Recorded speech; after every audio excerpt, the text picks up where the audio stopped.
is, what does the regulator look for during a POPIA and PAIA compliance assessment? Well, it's quite a long answer. We're able to make assessments, and we have a discretion as to whether or not to make an assessment. You'd look at sections 89 and 89.3 of the Act to tell you how that happens. We can do, as I say, we can do the assessment on our own initiative or when we're requested to do so. So both are possible. And there's a prescribed manner for doing POPI assessments, which are set out in the regulations relating to the protection of personal information. They're on our website, so if you want to have a look at the detail of those, they're there.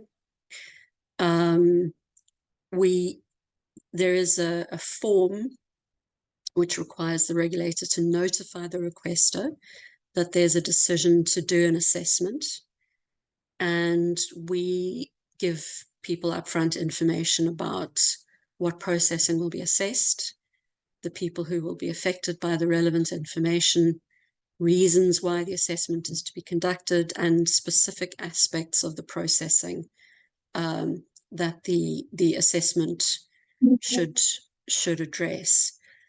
There are quite a lot of factors that we'd look at. Some of the obvious ones are whether you'd have an information officer and a deputy information officer, what kind of information you're processing.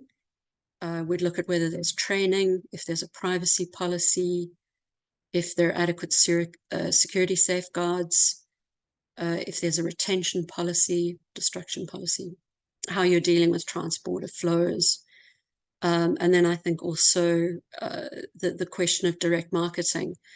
Just to come back to the issue of direct marketing, I know that there is a guidance note which is outstanding on direct marketing. And we are painfully aware that it is needed sooner rather than later. So it is something that we are working on, and we should have it out by the end of this financial year. So this is Q4 for the regulator, so the end of this quarter. That should be out, and you know, I think whatever way it goes, I think it'll be the subject of contention and debate. Just to come back to PAIA assessments, I think PAIA assessments are interesting in the sense that they're not mandated by the Act, so we don't have to do them.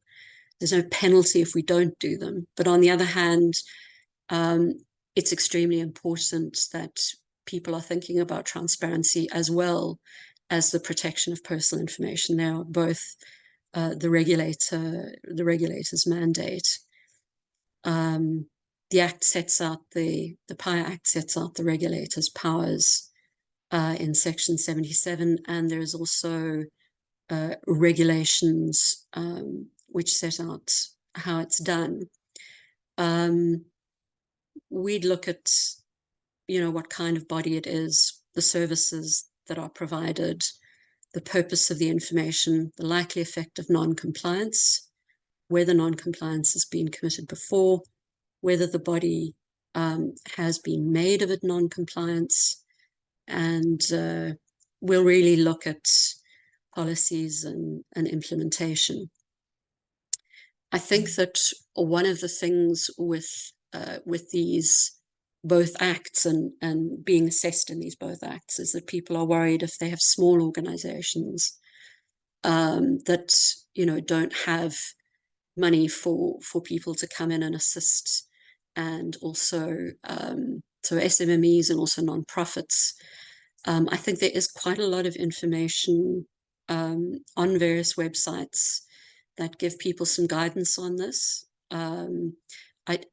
I would not be able to say that the regulator would differentiate between large and small organizations, because our legislation doesn't permit us to do that, in the sense that we can't say, well, you're a small organization, so the fine for you is only 10 Rand, and you're a big organization, and therefore the fine for you is 100 Rand. So that's not how the Act works. But obviously, in the way the regulator approaches these things, we have to differentiate on the basis of how big the organization is, how much information is involved.